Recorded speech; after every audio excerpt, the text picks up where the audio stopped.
नमस्कार आदरणीय श्रोता, धेरै धेरै स्वागत छ यहाँलाई। अहिले तपाईहरु सुन्दै हुनुहुन्छ समाज परिवर्तन एवं विकासको आधार विश्वास एफएम 93.6 मेगाहर्जमा कार्यक्रम फाइट टक र उपस्थित भइसकेको छु म साजिर मन्सुर। विभिन्न समसामयिक विषयमा रहेर हामी निश्चित र विशेष व्यक्तित्वहरुसँग अन्तर्वार्ता गर्दै आएका छौं। जसरी संसद विघटन गरियो, संसद विघटन भए पश्चात देशमा अस्थिरताको बन्दी भयो, अस्थिरता सिर्जना भयो र देशमा कुन बेला के हुन्छ तरल अवस्था आएको बेला र समग्र पार्टीदेखि जनताहरू, आम नागरिक, समाज सञ्चारकर्मीहरू पनि सडकमा रहेका बेला अब त्यसको सर्वोच्च अदालतले अन्त्य गरेको छ र अब सदनलाई फेरि बिउताउनु पर्छ र संसद पुनर्स्थापना भएको घोषणा गरिसकेको छ। हिजोको यो ऐतिहासिक कदमको विभिन्न राजनीतिक दलले स्वागत गरेका छन्, दीप प्रज्वलन गरी मनाएका छन् र यसै गरी 12 निर्वाचन क्षेत्र नम्बर 3 मा पनि दीप प्रज्वलन पनि गरियो र यहाँका सांसदहरू अब के भन्दै हुनुहुन्छ। 12 निर्वाचन क्षेत्र नम्बर 3 का सांसद रामबाबु कुमार यादवजीसँग विशेष कुराकानी गर्न जाँदैछु र यतिखेर हाम्रो बीचमा हुनुहुन्छ रामबाबु कुमार यादवजी। यादवजीलाई स्वागत छ। सांसदजी हो, रामबाबुजी हो, हेलो। हजुर बोल्दैछु। हजुर, कार्यक्रममा स्वागत छ यहाँलाई। धन्यवाद। अब हिजोको ऐतिहासिक जुन निर्णय आयो सर्वोच्च अदालतको, यसलाई तपाईहरुले कसरी लिनु भएको छ? हिजोको जुन निर्णय आएको छ स्वागत छ। अदालत प्रति जनताको विश्वास बढ्न गएको छ। अदालतले जनताले उच्च सम्मानका साथ हेरेका छन् र संवैधानिक फैसला भएको छ, संविधान बमोजिम फैसला भएको छ। अदालतले जनता प्रतिको, संविधान प्रतिको, कानून प्रतिको, न्याय प्रतिको विश्वास जित्न सफल भएको छ। अदालतलाई हामी धेरै हृदयदेखि नै धन्यवाद भन्न चाहन्छु र उहाँहरूको निर्णय जनताले जो बेलुकादेखि नै यो सर्वोच्च अदालतको गेटमा गएर जति नै जनताले फुल फेकेको अवस्था छ, यसबाट जनताबाट अदालतको निर्णयले स्वागत भएको छ। हैन, यहाँहरूले जनताबाट जुन प्रकारको जनताको अपेक्षा थियो त्यो अनुसारले सदन चाहिँ पुनर्स्थापना त भयो। 13 दिनभित्र सदन बोलाउने भनेर निर्णय समेत गरिसकेको छ। यो अवस्थामा सरकारले गरेका विभिन्न निर्णयहरू जुन छ, अब त्यतातर्फ सदनले के कदम चाल्छ उसो भए? अब सरकारले गरेका जुन विभिन्न निर्णयहरू छन् त्यसलाई अदालतले सँगै जिरो पनि बनिसकेको छ। शून्य अवस्थामा 5 गतेको अवस्था फर्काइसकेको अवस्था छ। हजुर, यसको अर्थ के हो? किनभने आम नागरिकहरू, आम जनताहरू, हाम्रा श्रोताहरू सुन्दै हुनुहुन्छ, यहाँ सांसद पनि हुनुहुन्छ, संसदमा गएर आफ्नो विचार पनि प्रभावकारी रूपमा राख्नुहुन्छ। यसको अर्थ के हो? शून्यमा पुर्याउनुको अर्थ के हो? हजुर, अदालतले जुन प्रकारले शून्यमा पुर्याइसकेको छ, अर्थात् पुस 5 गतेको अवस्थामा फर्काउनुको अर्थ यहाँले बताइदिनुहोस्, यसको अर्थ के हो? 5 गतेमा फर्कनुको अर्थ यो भनेको छ 5 गते पछि गरिएका जति संवैधानिक निर्णयहरू छन्, नीतिहरू छन्, त्यो सबैलाई अदालतले अमान्य गरिसकेको अवस्था छ। 5 गते पछिका गरिएका कुनै निर्णयलाई अदालतले मानेको छैन। त्यो सबै निर्णय, त्यो संवैधानिक कदम भइसकेपछिको सबै निर्णय असंवैधानिक हो। संविधानमा धेरै कुठाराघात जब भइसकेको व्यक्तिले गरेको निर्णयलाई अदालतले अमान्य गरेको छ। उसको अर्थ जति नीतिहरू गरेका छन्, संवैधानिकदेखि लिएर सुकुम्बासी आयोगदेखि लिएर नाना प्रकारका जुन तपाईँको राजदूतदेखि लिएर यता विनिमय प्रदेशका प्रदेश प्रमुखदेखि लिएर यो सबै अदालतले आफै उहाँहरूको विवेकबाट, उहाँहरूको न्यायको मर्म अनुसार बदर गरिएको अवस्था छ। हजुर रामबाबुजी, अब यसरी हेरिरहँदा जुन प्रकारले त्यसपछिका मन्त्रीहरू पनि विस्तार गरिएको छ, सामाजिक सञ्जालहरूमा आइरहेको छ, म्यादीहरूलाई अब के गरिन्छ भन्ने खालको यहाँले भने अनुसार र सर्वोच्चले जसरी व्याख्या गरेको छ, त्यो जति पनि अब उनीहरूले निर्णय गरेर यसलाई विस्तार गरेका छन्, यो सब चाहिँ खारिज हुने हुन्छ। तर पनि आम जनताले यो पनि प्रश्न गरिसकेका छन्, जब सर्वोच्चले त्यो शून्यमा पुर्याइसकेको अवस्था छ, त्यसपछिका विभिन्न कार्यक्रमहरू, विभिन्न निर्णयहरू गर्दा राज्यको ढुकुटी जुन दोहन भएको छ, यसको क्षतिपूर्ति कसले दिन्छ? राज्यको शक्तिको र राज्यको स्रोतको र राज्यको आमदानीको दोहन व्यापक रूपले भएको थियो, नभएको कुरा होइन। यहाँसम्म कि केपी ओलीका निजी वकिलले पनि राज्यबाट भुक्तानी पाएका छन्। यो सबैको बारेमा अदालतबाट जस्तो निर्णय आएको छ त्यही निर्णयको मर्म अनुसार अब संसदले नै सम्बन्धित समितिले नै यसको छानबिन गरी उहाँहरूबाट भुक्तानी गराउनु पर्ने, भरपाई गराउनु पर्ने अवस्था हुन सक्छ जस्तो अदालतको निर्णय आएको छ। र उहाँले जुन मन्त्रीहरू नियुक्ति गर्नुभएका छन् त्यो मन्त्रीहरूको हैसियत समाप्त भइसकेको अवस्था छ र नैतिक रूपमा प्रधानमन्त्रीलाई र राष्ट्रपतिलाई अलिकति पनि नैतिकता भएको भए राति नै उहाँहरूबाट राजीनामा आउँथ्यो। किनभने उहाँले जुन दावी गर्नुभयो मैले गरेको निर्णय मैले चालेको कदम संवैधानिक हो, जब अदालतले नै तिनीहरू असंवैधानिक काम गरे, गल्त गरे, तिनी संविधान मिच्यो भनेर निर्णय भइसकेपछि नैतिक रूपले उहाँहरूबाट राजीनामा आइसक्नु पर्ने थियो। तैपनि हामी सुन्दैछौँ कि उहाँ पनि अझै पनि संसदभित्र सामना गर्ने मन्त्रालय बनाउनु भएको छ र मरिसकेको मान्छेले पनि केही न केही धाक लगाउँदो रहेछ अवस्था के आएको छ। र जनतालाई म के भन्न चाहन्छु, जुन जनताले यो संविधानको मर्म विपरीत केपी ओली गएको कारणले जुन जनता रोडमा आयो, जनताको क्षति हुन गयो, राष्ट्रिय क्षति हुन गयो, त्यो क्षति तत्कालै केपी ओलीको दण्डित नभएसम्म जनताले क्षतिपूर्ति या दण्ड नहेरेसम्म जनताले सब मान्दैन। र जनताको जुन भावना छ केपी ओली र राष्ट्रपति दुवैले कानुन मिच्यो, दुवैले जनतालाई दुःख दिए, यिनीहरू सहज तरिकाले बहिर्गमन गरेको भए जनताको आक्रोश अलिक शान्त हुन्थ्यो। त्यो सहज तरिकाले बहिर्गमन नगरेको खण्डमा यिनीहरूले कानुन बमोजिमका रही संसद चालु भएदेखि नै सुरु हुन्छ। जनताले म यो अनुरोध गर्न चाहन्छु। होइन, यो अब तपाईँहरूले अविश्वासको प्रस्ताव ल्याएर प्रधानमन्त्रीलाई त हटाउने कुरा गर्नुहुन्छ, तर राष्ट्रपति माथि पनि त्यस्तो किसिमको अभियोग लाग्छ कि लाग्दैन? अब जुन गल्ती प्रधानमन्त्रीले गरे हो त्यही गल्ती राष्ट्रपतिले पनि गर्नुभयो। यो तपाईँको संसदीय गठन राष्ट्रपतिले 2 मिनटमै सदर गरेर, त्यसकारण दोषी बराबरी हुन्, दण्ड बराबरी हुनुपर्छ। हाम्रो मान्यता त्यो हो। अब संसद पुनर्स्थापना भइसकेपछि जनता समाजवादी पार्टीको तपाईँ नेता हुनुहुन्छ, जनता समाजवादी पार्टीले अबको धार चाहिँ के बनाउँछ? कसलाई प्रधानमन्त्रीमा सपोर्ट गर्ने या जसपाबाटै प्रधानमन्त्रीको लागि तपाईँहरूले अगाडि बढ्नुहुन्छ? होइन, हाम्रो त्यो इच्छा पनि होइन, आकांक्षा पनि होइन। जो ठुलो दल छ उसले अगाडि बढ्नुपर्छ, उसले आफ्नो राज्य सञ्चालनको लागि जुन जनताले अभिभारा दिएको छ त्यसले पुरा गर्नुपर्छ। आवश्यक परेको बेलामा हामीबाट सहयोग प्राप्त हुन्छ राज्य सञ्चालनको हकमा। उसो भए यहाँहरूले नेपाली कांग्रेसलाई सहयोग गर्नुहुन्छ कि प्रचण्ड माधव नेपालको समूहलाई प्रधानमन्त्रीको लागि अगाडि सार्नमा? अहिले प्रधानमन्त्रीको दौड चलेको छैन, राष्ट्रिय नेताबाट पनि कुरा आइसकेका छन्। हामी सहमतिको प्रयासमा छौँ। प्रचण्डजीबाट राति नै बिबिसीमा कुरा आइसकेका छन्, हामी सहमतिका प्रयासमा छौँ। त्यो सहमतिको प्रयासमा हामी यसलाई सहयोग गर्छौँ, उसलाई सहयोग गर्छौँ, त्यो हाम्रो भन्ने कुरै होइन। होइन, सहमतिमा पनि त एकजनालाई तपाईँहरूले प्रधानमन्त्रीमा सार्ने होला, त्यो व्यक्तिको नाम त तपाईँहरूको बिचमा कुरा भइसक्यो होला। सरेको होइन र यसको निर्णय हाम्रो केन्द्रीय नेतृत्व वर्गले गर्नेछ र त्यसको बैठक बसेरै निर्णय गर्छ। जुन हाम्रो पार्टीले फर्स्ट दिनमै पहिलोचोटि नै यो देशको पहिलो पार्टीको रूपमा उभरेर आएको छ कि यो संहिता विरोधी, संविधान विरोधी हरकत केपी ओलीले गरे, यसको तुरन्त जनतामा जानुपर्छ, तुरन्त यसलाई विरोध गर्नुपर्छ भन्ने जुन निर्णय गरेको छ। त्यसै गरी हाम्रो पार्टीले यो देशको निकासको लागि कसलाई प्रधानमन्त्री बनाउनु त्यो हाम्रो सरकारको विषय नै त्यो ठुलो पार्टीको जिम्मेवारी गएको छ। उहाँहरूबाट जे सहयोगको अपेक्षा रहन्छ त्यसमा हाम्रोबाट सहयोग हुन्छ र हामीले यो पार्टी त्यो पार्टीभित्र हामीले खेलाउने काम हुँदैन। र एउटा अर्को विषय जनतालाई म जानकारी गराउन चाहन्छु तपाईँ मार्फत, केपी ओलीलाई हाम्रोबाट समर्थन हुँदैन। केपी ओलीलाई तपाईँहरूले समर्थन गर्नु हुँदैन, तैपनि उहाँले अब फेरि संसदमा म अविश्वासको प्रस्तावलाई पेश गर्छु, त्यसमा पनि अब धेरै किनबेचका कुराहरू आइरहेका छन्, सांसदहरू किनबेचको कुरा पनि हुन सक्छ।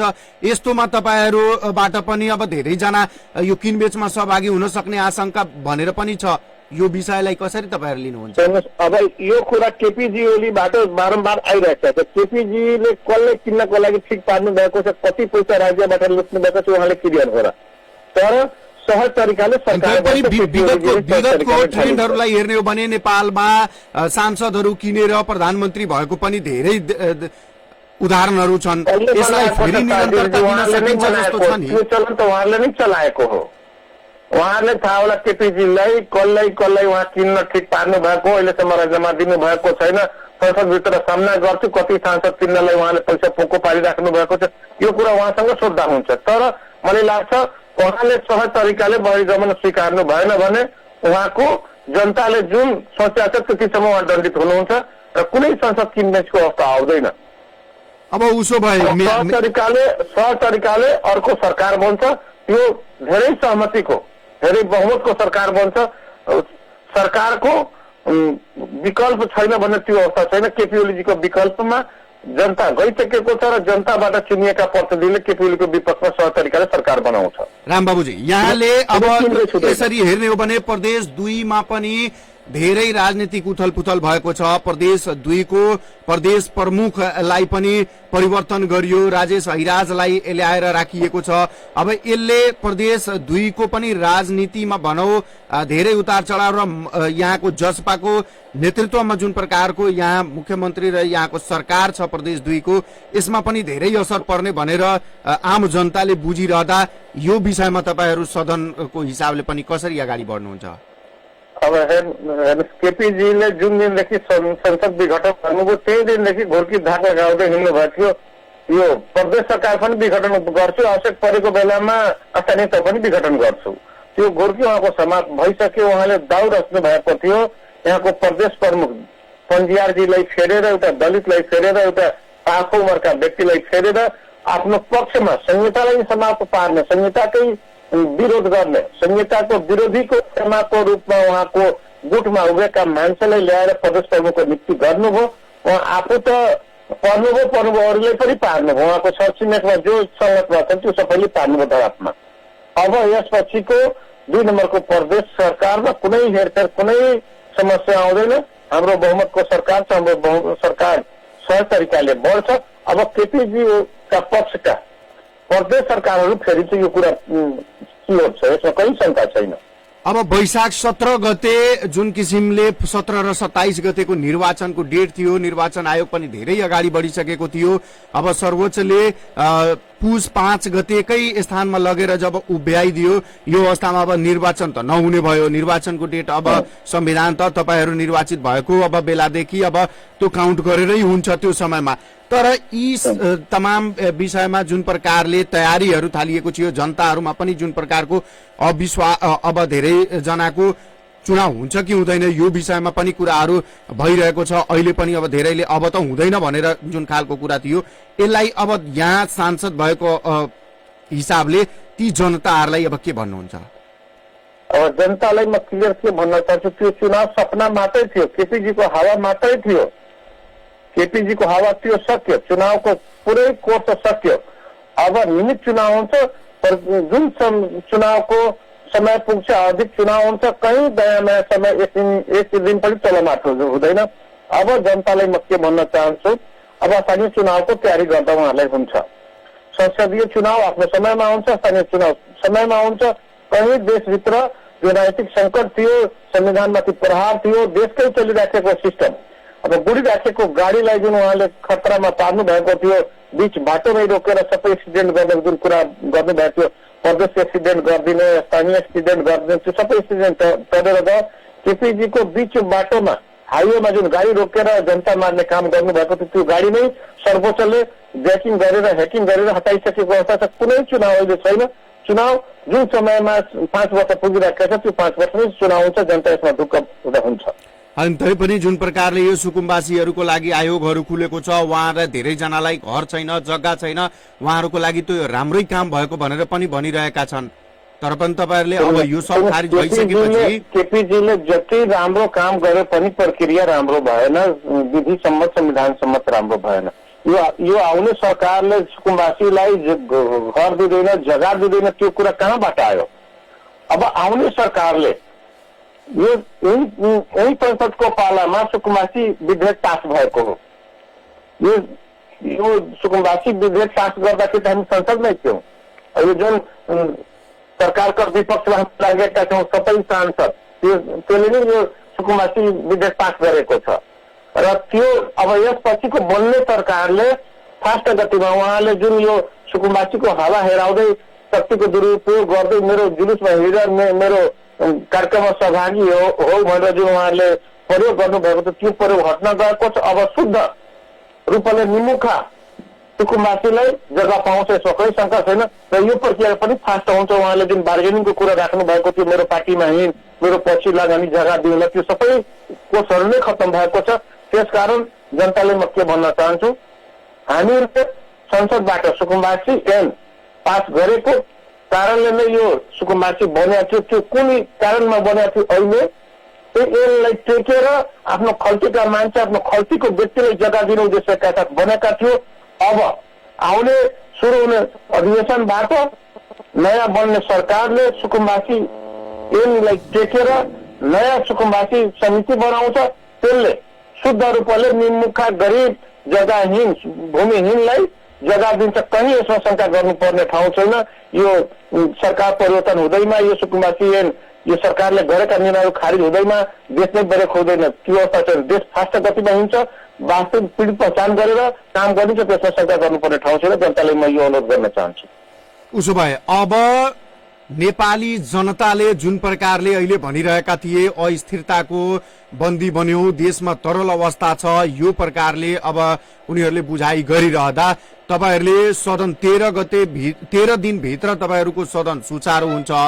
उसो भए तपाईँहरूले पनि अब यी जति पनि भनौँ म्यादी मन्त्री म्यादी तपाईँको अख्तियार प्रमुख लगायतले सामाजिक सञ्जालहरूमा पनि आइरहेको छ, यसमा पनि तपाईँहरूले अब भागभण्डा खोज्नुहुन्छ?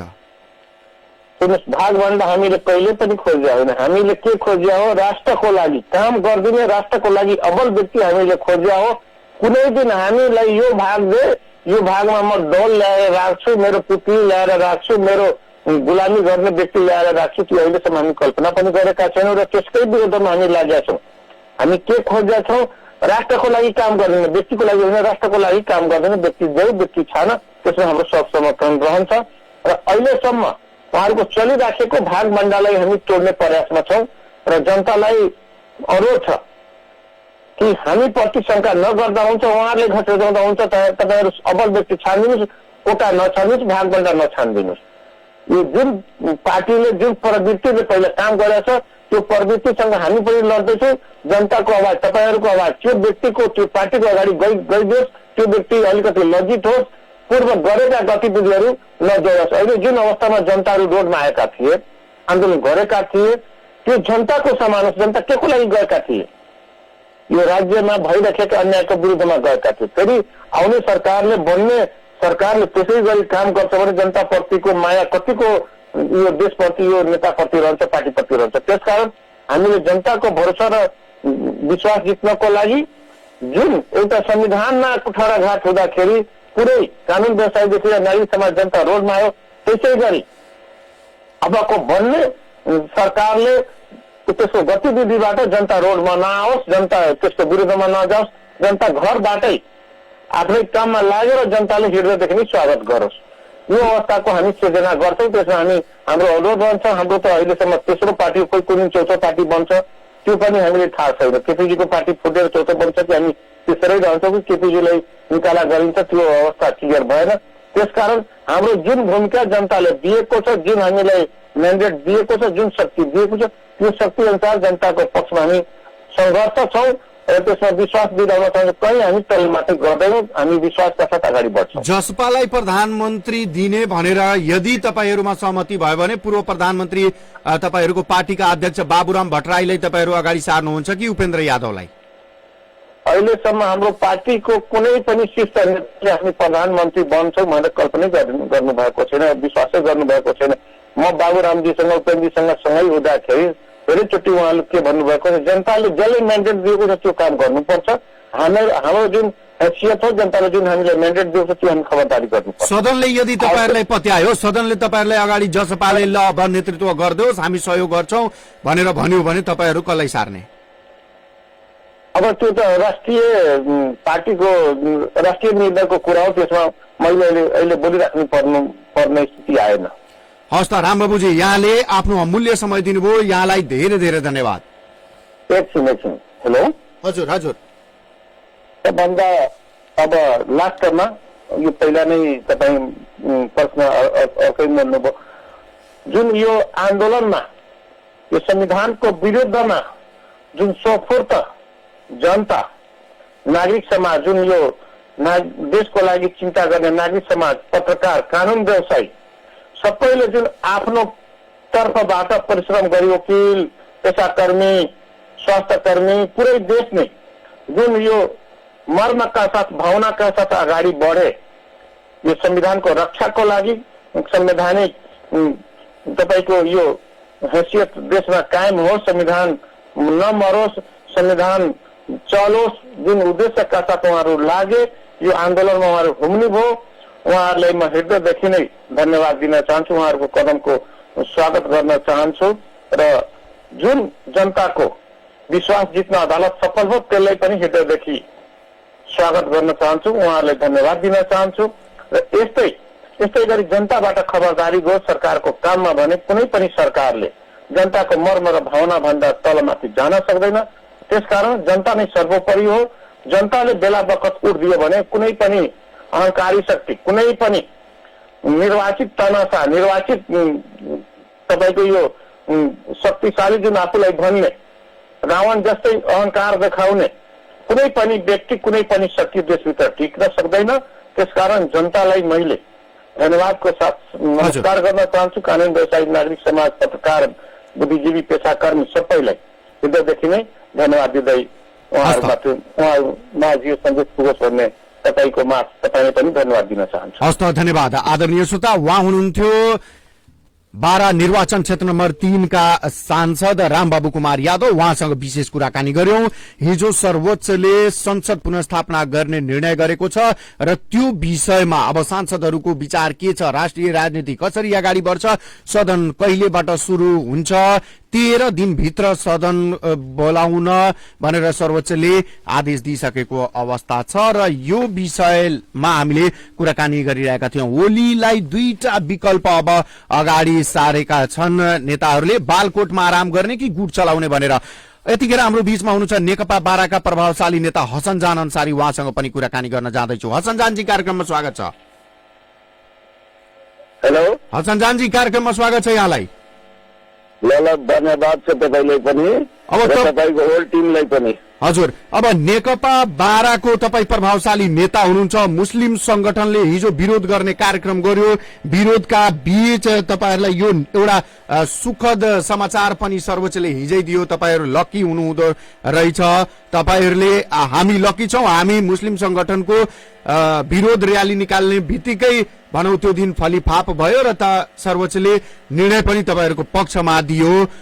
अब बताउनुस् तपाईहरु फेरि अब जुन प्रकारको यो राजनीतिक उतार चढाव थियो देशको तरलता थियो अब त अन्त्य हुने भयो यसलाई नेकपा बाराले कसरी लिएको छ? अब समग्रमा यो जुन संसद पुनर्स्थापनाको जुन निर्णय भएको छ स्वागत योग्य छ। वहाँ अब दुनियाँमा कोही एक मुष्टले संसारमा कहीँ पनि न्यायालयले अब बहुमत र अल्पमत गरेर पहिला गरेको छ तर यो संसारमा सबभन्दा नमुना रहेछ एक मतले पुरा न्यायाधीशहरूले जुन निर्णय गर्नुभएको छ उहाँहरूलाई हाम्रो पार्टी तर्फबाट धन्यवाद छ। र नेकपा बाराले अब नेकपा बारामा को हाम्रो नेता कार्यकर्ता र हामी सबैजनाले सुखद देशैभरि बारामा मात्रै थिएन मुस्लिमको कार्यक्रम पुरै देशैभरि थियो। अब स्वर्ण एउटा अवसर पनि भयो सबैको द्वारा तपाईँको